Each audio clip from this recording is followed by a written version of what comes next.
Hey, my Oak Island fishing friends. I was thinking about going fishing. Well, I'm always thinking about going fishing, but I was thinking about going fishing and catching some silver perch. I've been wanting to do it for a while, and in the wintertime, there seem to be some silver perch around, and I want to catch them and I want to make fish burgers. So let's go see if we can catch some silver perch. All right, let's go.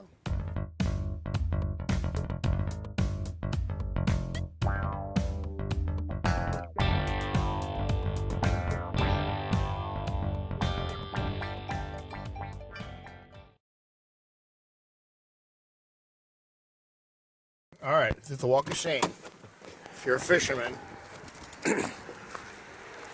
that's the walk of shame right there. We're gonna take it though. For a man, you don't catch any fish. This is what you gotta do. Hello, how are you? Hey. Hi, how are you doing? Which one sounds best, the James River or the Topsail? She said a topsail, but those are clusters. I would go with the. Okay. All right, that's what we'll do. We're at it. I thought you were supposed to like catch those in the bay. We catch those in the bay. Mm.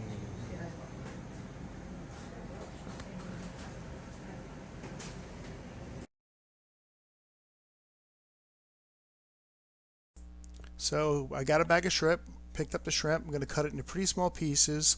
Got a double drop rig with a number one hook, a number one circle hooks on there, and I'm just going after silver perch. And I'm over in Davis Canal on the kayak, and I got one silver perch. So I threw them in the bucket, and now I got to get some more. But I didn't get any more out there, so I thought I'll take a ride over to the ICW. Now this is the next day, and it was morning, and it was like 9 o'clock in the morning, and the temperature had dropped, and I was freezing, and there wasn't very much action. There were boats going by.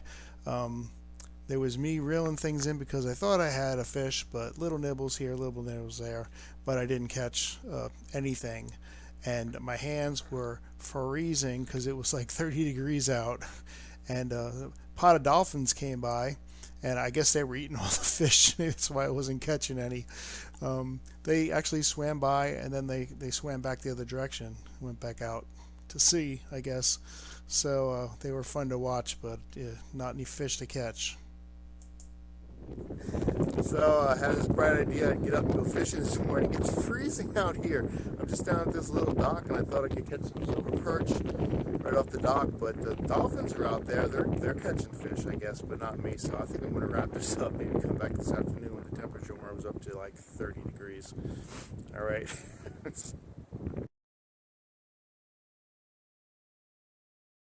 1 o'clock.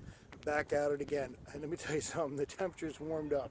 It's still pretty chilly, but I'm not freezing my butt off like I was this morning. So we just got some shrimp out there trying to catch some silver perch. Let's go. The first thing I can tell you about winter fishing is it's slow fishing. I really just set up the rods and I sat down. But then the fish started pecking away. I saw the rod moving, so I picked it up and I thought, maybe I'm going to start getting some fish. And as soon as I picked it up, they stopped tugging on it. But then they started tugging on the other rod. So I was like, all right, I guess they like this rod better. So I picked up that rod and I thought, oh, okay, I'm going to get a fish on this rod. Well, no. I held that for a minute and there was nothing there. So I put that guy down.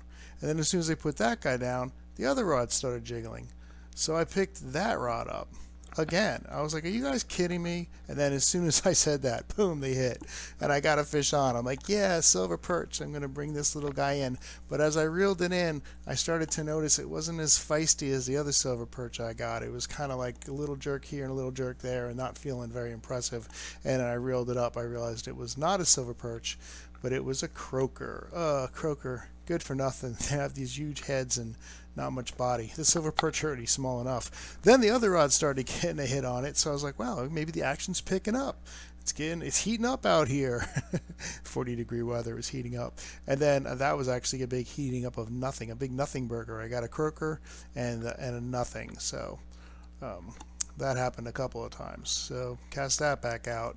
They were just toying with me. Finally, I got a decent hit, and I pulled it up, and I thought, this one's going to be a silver perch. It's feeling good. And it turned out to be a little whiting. which are also good eating. This was a little small though, and not really what I was looking for. So I threw him back in the ICW. Maybe those dolphins can come and eat them. And then after that, it was kind of slowing down. I got one more bite, and then I was just starting to get real cold. Got this croaker, and I was like, I'm just going to give up at this point, and go home in defeat. Been pretty uneventful out here. A couple of croaker and a little whiting, so I think we're going to give it up. I'm freezing. It's too cold, and it will go out for eat. We'll go out to eat. I can't even talk. It's so cold. I think we'll go out to eat for dinner. Tranquil Harbor. Let's go. I don't know how, but we only caught one silver perch, and we kept it because we thought we would catch a whole bunch of it. So I actually filleted it, which is almost ridiculous, but I've got 2 little pieces here, and we're not going to let it go to waste. We're going to fry it up and see how it tastes. All right, when I was a kid, my grandparents lived on a lake up in Rhinebeck, New York, and I used to catch panfish all the time, mostly bluegills, and I would fry them up. I'd actually fry up the whole thing. I wouldn't fillet them, but very similar to this. Just in some butter, in a pan, some salt, some pepper. Take a few minutes, flip it over, and then I'd have it for breakfast. I'd go out at 6 o'clock in the morning and catch these bluegills, and come back by 7, 8 o'clock and fry them up in a pan just like this. All right, I broke out the good china for this. Gonna give it a little taste here. See how I just dropped half of it. Tastes like butter. It's okay. That piece a little better. Yeah, I could definitely make this into some nice fish burgers. That's my plan. I think I'm gonna try to catch some more next time, like a bunch, and see if we can make a fish burger. But for now, that's a nice little snack. It's pretty tasty, but I think it's time to go out for lunch. Get some dinner.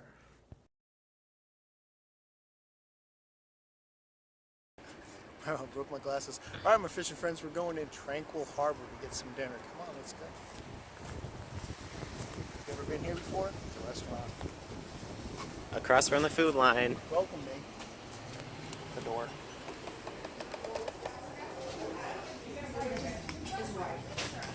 Seems like it's pretty crowded tonight. It's very busy. It's hot.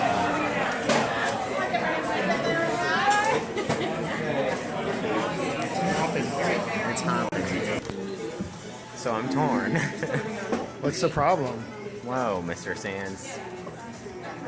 They have a crab cake sandwich, which is well-loved house-made lump blue crab meat cake with lettuce, tomato, and red onion, served with a Dijonnaise sauce on the side. Yeah. But they've recently expanded the menu to include all of these vegetarian options. I'm not vegetarian, but I do like vegetarian meals, and they have a veggie burger, which I would like to try, I think. Well, it sounds like a tough decision you're going to have to make. Both are light sandwiches. Yeah. That's the devil's juice. You don't want any of that. How a veggie burger? With fries.